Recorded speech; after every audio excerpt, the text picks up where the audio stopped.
Every Maine business adds value to our state.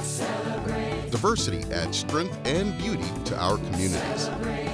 We each have different journeys with a common goal: to prosper and contribute to a vibrant, thriving future in Maine, all to help strengthen the economy. Greenlight Maine and Bangor Savings Bank present Elevating Voices, a celebration of Maine's diverse business community.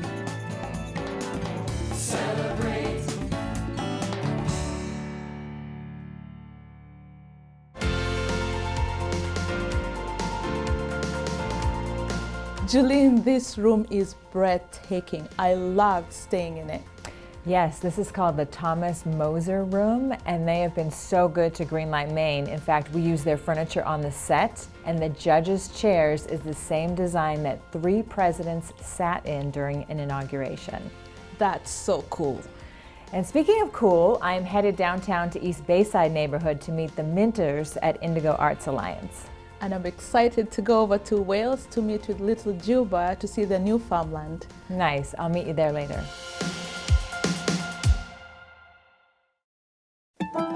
It's the spirit of New Englanders that inspires all of us to do more.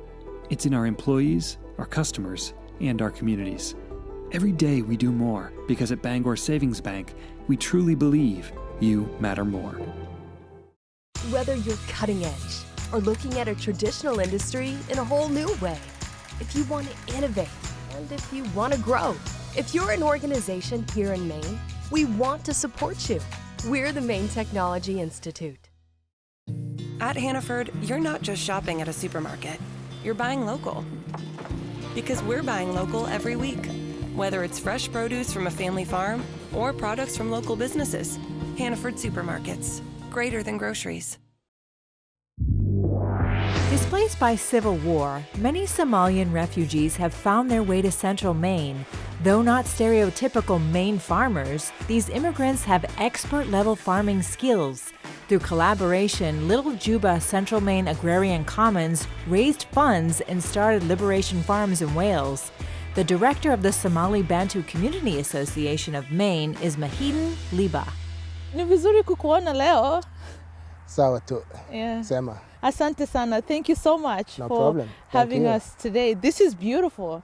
It's a beautiful day. The weather is great. I love the sun. It kind of reminds me of where we grew up, you know, in Kenya. Yep. And I know that you do have a connection to Kenya, but your journey really begins in Somali. Yes. Would you please tell me a little bit about that? Yes, I was born in southern Somalia, a town called Buale. It's the capital city of Middle Juba. I was there up until I was 7, and the civil war started, and we moved around in the country for a little bit, and then we head to Kenya. The border is 150 kilometers away from where we were starting So from. when you made it to the refugee camp, were you on foot or how did you make it? We were on foot. Wow. And we are lucky to be the closest to the refugee camps, 150 kilometers. Yeah, then I came to the camps, and then I decided to go to school because I thought I needed education. And I started grade 1 when I was 14 years old. Wow. And I finished elementary school in 1999, and then started high school in Kenya and finished it in high school in 2002. So then we got the process to come to the US. We first moved from Dadaab refugee camp, which is northeastern part of Kenya, next to Somalia, to Kakuma refugee camp, northwestern part of Kenya. So that is when we started moving to US. So I came to US in September in 2004 to upstate New York, where the temperature difference was crazy. Yeah, from Kakuma, which is 49 degrees Celsius all the time.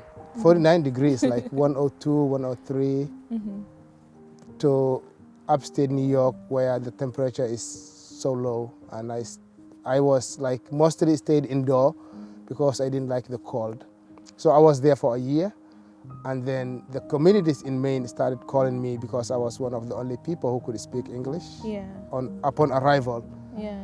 So they asked me to come here and help them set up a non-profit organization. And I came here a couple afternoons, and the third thing I know was I was moving my family to Maine. So the reason why I'm in Maine is just for this non-profit organization, which I'm a co-founder.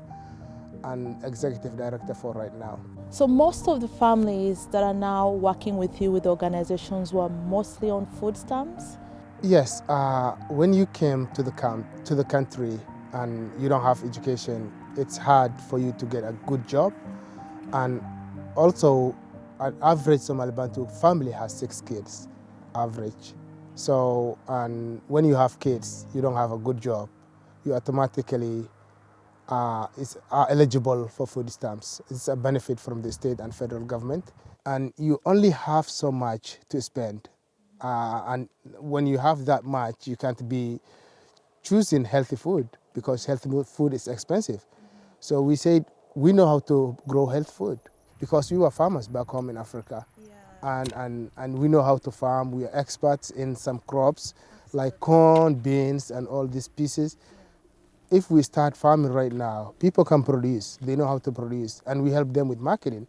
So they can start earning a living. So right now, people are out producing what they can consume. They are donating a lot, and we are selling a lot to local accounts, wholesale accounts. For example, we sold 2,000 pounds of corn. We sold 950,000 pounds of tomatoes to Portland Public Schools. So we are selling huge amount of food to the local communities. People started getting jobs and people started working here. So the number of money that used to go to the food stamps is kind of diminishing because of the work that we are earning. That's fantastic. So essentially, not only are you moving away from being dependent on that, but you're also creating an opportunity for access to healthy food, which is amazing. Yes, and also Somali Bantu community will be for the first time becoming an employer. We have a couple local community employees who are working with us. We have other community employees so right now we have 8 employees working in there. So we are a job creating organization. That's fantastic. Yeah. And we're here in beautiful Wales. Yep. You've just acquired this parcel of land. Yeah, this is been secured in September 14th, 2020, brand new. Congratulations, that's super exciting. Thank you, we never owned a piece of property. When the first Somali Bantu started coming to the Lewis and Auburn area in the early mid-2000s, they wanted to find farmland and they wanted to be farmers. They started off with a small plot in North Yarmouth with I think maybe 10, 20 farmers there. And then they got a farm in New Gloucester. And then they got a farm in Lewiston. And they lost some of that farmland because the owners changed their minds. Land security was such a core piece that they wanted to see. Because when you're a farmer, constantly moving is not a good thing. 2016, some other Somali farmers, New Roots Cooperative Farm, got a 30-acre farm, and that was at the time the largest piece of land that Somali Bantu had. And so now there's 150 plus acres are being farmed by Somali Bantu farmers with over 200 farmers now. So it's really great to have an immigrant population like this, the Somali Bantu farmers that want to farm and want to grow food. The Mina B School Foundation is based in Freeport, and we've been working to improve the well-being of people, animals, and the environment in Maine while striving for social equity. And we've been supportive of the work of the Somali Bantu Community Association and their work with Little Juba. We awarded them a Twin Pandemics grant this past fall, and those grants were really recognizing the intersection of racism, systemic racism, and COVID, and looking at innovative solutions and projects that were rooted in community and centering equity.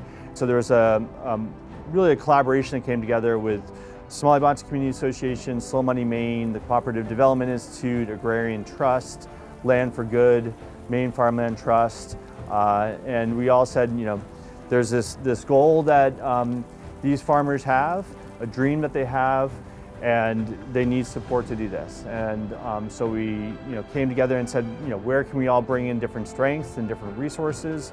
All those different partners helped in that process. So Slow Money Maine is a network of anyone and everyone that is interested in building a local healthy food economy in Maine. Primarily, we're connecting food producers to funding and technical assistance. And with the new immigrant refugee community in Maine, who were farmers from Somalia, it was a perfect link to begin to work with those people as they were trying to find a permanent home.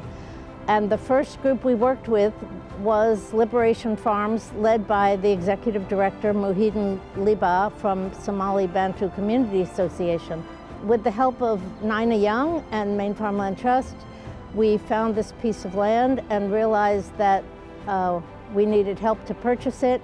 I came to know Ian McSweeney of Agrarian Trust, and he was able to purchase the farmland, and Slow Money Maine became a collaborator to find funders that would help to meet the goals of the Somali Bantu community. I was an organic farmer myself for 25 years before coming into my Slow Money Maine leadership. Seeing it with them and feeling their excitement as they put their hands in the earth and felt the connection to it and the rightness of it, it was clearly forward motion. Oh my goodness. So sweet. Look at this guy. What this farm will do is we're gonna have everything under one house. The goats was in another place in Green. We had 180 farmers in Whiting Farm. We had another 60 farmers in Lewiston. So everybody will be under this roof starting 2022. And we're gonna have a lot of potentials. We have storage, we have wash stations, we have a place where we can turn into commercial kitchen because we will be cooking our own traditional foods. For the first time, our Maine will be testing our food coming out of the ground, organic. You can see I'm smiling to that because it's hard to find an African restaurant in Maine, so I'll have to drive down to MDI just for Nyama that. choma.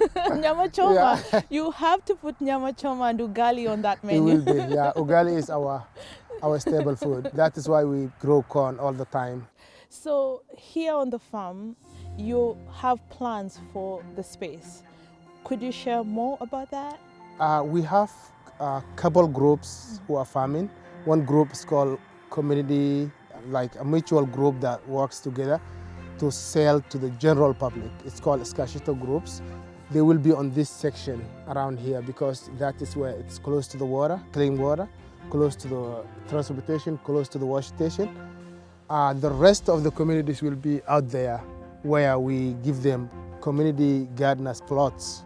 People will just are given a piece of land free to farm. As of 2020, we had 228 farmers in Whiting Farm. That's really fantastic. Yeah, so that's the direct impact you're having really with the families that are being affected by this. And also, we're not only impacting families in Maine, we are impacting families in Massachusetts, New Hampshire, and Vermont, and New York, as far as New York. And people come together, they roast corn, they talk about stories that were back home in Africa, and they get food to their families back home in New York. So yeah, we are impacting a lot of communities in New England and also in New York. We started having a sense of community when we start farming, because before farming, everybody was just stuck in their apartments and nobody sees nobody. But now we are coming as a community and everybody's bringing their own food. And what did you cook? Can I like trade in? Give me ugali, I will give you mufo, kind of thing. So for the first time, the community is coming back together and we are eating from the same plate, which is joyous, that we never had for over 20 years. When we said we are buying a property in Wales, Wales community responded. And I have been, you know, the people were writing notes and checks, and I have seen a child 4-year-old who said, "Welcome to Wales, I want this to happen." And she donated $100, 4 years old. And the school in Wales donated $1,000. So the whole community in Wales supported us. Maine is a place where people are welcoming, people will listen to your stories, people care about you, people will look at you. When you just pass by somebody, people will look at you with care. When I came to Maine, people started listening and You know, if you have an idea, people will help you make that idea fly. You know, people are so friendly, accepting, and welcoming in Maine. Yeah.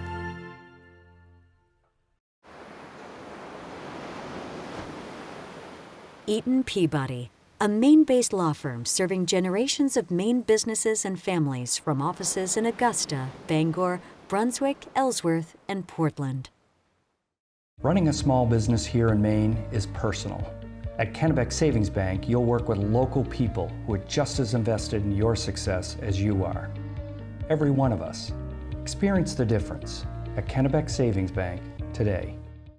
ARB's advisors are providing savvy solutions to Greenlight Maine startups, closely held businesses, and organizations that operate internationally. And we're doing it the way you'd want Mainers to, guided by our local, sensible values. Indigo Arts Alliance sits in the heart of Portland's East Bayside neighborhood, an area of Maine's largest city known as a creative haven, mainly because visionary Marcia Minter saw a need for an art incubator here. It was the culmination of her successful career in advertising and graphic design. I'm always curious of how people move to Maine. What brought you here?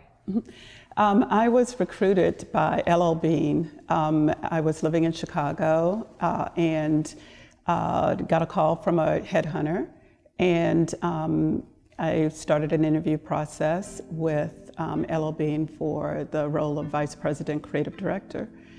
And I had the privilege of being interviewed by Leon Gorman at the time, who was just an inspiration. And so ultimately, I took the job and stayed for 16 years, managing a department of graphic designers, photographers, art directors, external advertising agencies, working on store design, and all of the advertising. What was it like for you when you and your husband first moved here? Was it easy to fit in? I don't think of it so much about fitting in, because we weren't concerned with that. When we moved here, obviously I had a very demanding job with a lot of responsibility. And so we didn't really have time to think about whether or not we were fitting in. We were just doing what we needed to do and what we wanted to do and what we loved to do. It was different because we had moved here from major cities primarily. And so moving to a place this far north with not the type of diversity we were used to was unique. And it took a while for us to meet other people, you know, that looked like us. But it didn't take long to cultivate relationships and friendships. Indigo Arts, what prompted you to open this space? I always had both sides kind of the arts in my heart. So working on the commercial side of art and creativity, but also being very passionate about studio art and performing art. So the core mission of Indigo Arts Alliance is our artist in residency program that is centered for Black and Brown artists. There are many artist residencies around the country, around the world, and many based here in Maine, but they very rarely have a Black and Brown artist as part of the community. And when they do, we are often the only one. And so we wanted to address the difference in being the only and create an environment where people could just come and do what you would normally do in a residency, which is work in your practice, focus on the kind of what I call the front end, which is imagining, ideating, concepting, and not focused on the end product necessarily, but really focused on those things that are generative and inspire you to actually create. Another part that we require is that the visiting artist or the more senior artist dedicate a percentage of their time to mentoring a local artist. It's really about building relationships and being in a space and in a place where you're understood immediately, where you can come with your whole self, where you don't have to worry about production and who's watching, and you can just know that, that you're home. Daniel Minter, Marcia's husband, is the co-founder and an inspiring painter, woodcarver, and assemblage artist. It's easy to see why artists want to create here. Each one of these materials, has a meaning. There's a reason why it's a playing card, There's a reason why they're nails. And this is another piece. It's more, I'm going through the thought process for this piece. And the basic thoughts behind this piece is this figure here and these doorways within, and this water fountain here, and more this doorway, another doorway here. But I'm thinking this piece out. It's a collage. You move pieces around. I make new pieces to go in. Things that I need. I make them to fit within places, and find different materials to say the things that I need them to say. But as far as I'm concerned, the central piece of this is this figure here. I feel like it's him exactly. That's John Lewis. This is about, Black institution building, legacy making for BIPOC people. And we want this organization to pass hands. We want this to move from something Marcia and Daniel started to something someone else brought their energy and their vision to. And that's what we're trying to cultivate with the people that are engaging with us.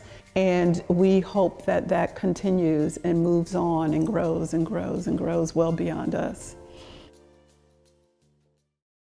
At Martin's Point, we make Medicare easy so you can focus on the good stuff. Our Generations Advantage plans offer complete coverage and all-in-one benefits that Mainers trust. The time to switch is now. Call or visit us online today. Located off I-95 in Oakland, First Park is Central Maine's most connected business park. Fiber internet, three-phase power, and pre-permitted sites make it easy for entrepreneurs, innovators, and businesses to start or expand their business. Details at firstpark.com. Sutherland Weston, helping businesses start, grow, and expand in Maine. And empowering business owners to be persuasive and prepared. Smart, responsive, creative. SutherlandWeston.com.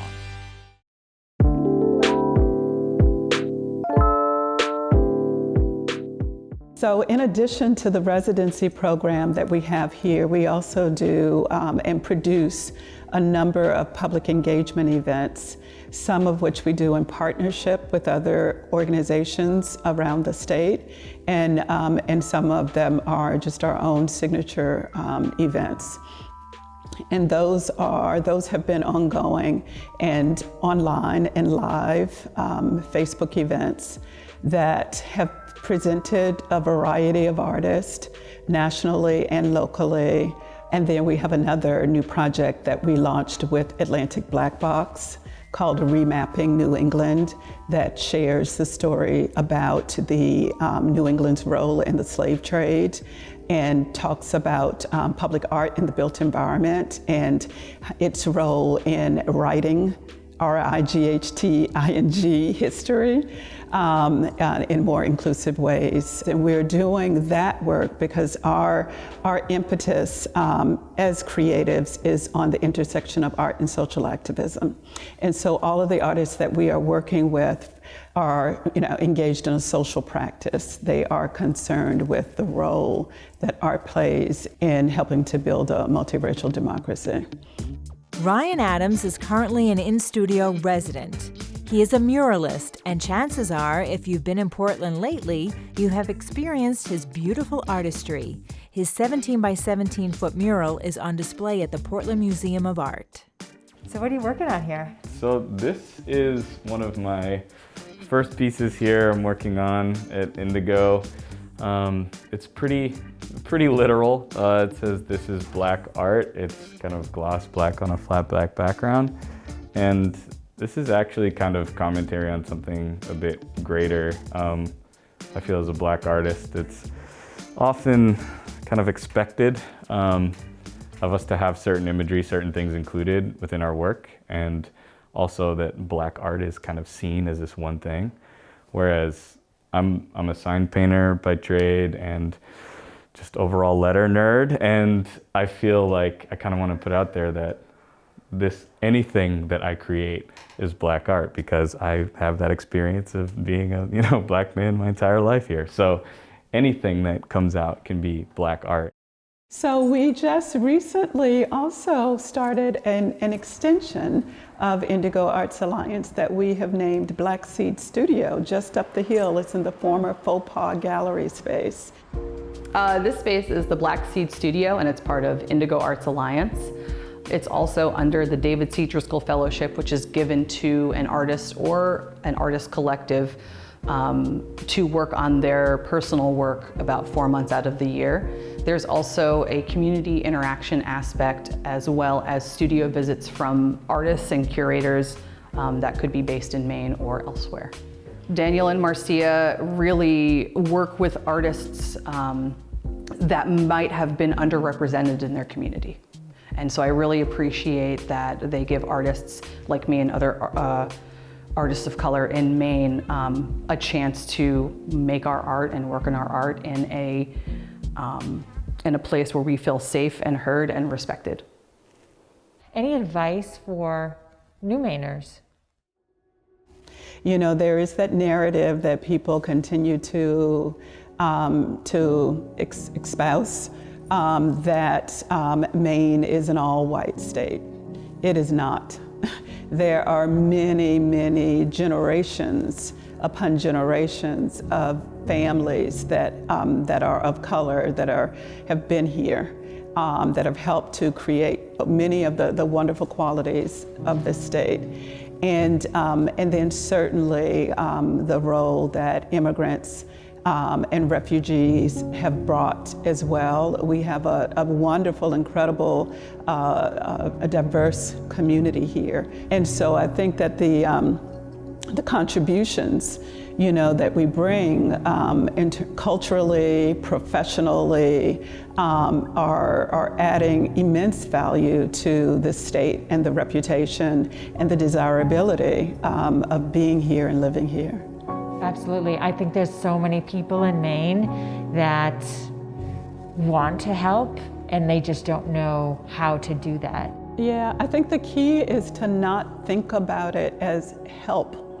Think about people of color in the same way that you think about non-BIPOC people. You know, we're all human beings, you know, and so when we look around us, when we think about the roles that need to be filled, when we think about the stories that need to be told, we need to think holistically about what makes humanity. Yeah, I mean, Maine definitely has the reputation of being one of the whitest states, and it's like, how do you reform that? I think by telling the stories of everyone. You know, I think that for so long the stories have centered on that narrative, and now, you know, we meaning all of us, you know, we cannot simply accept that only one story is worth telling.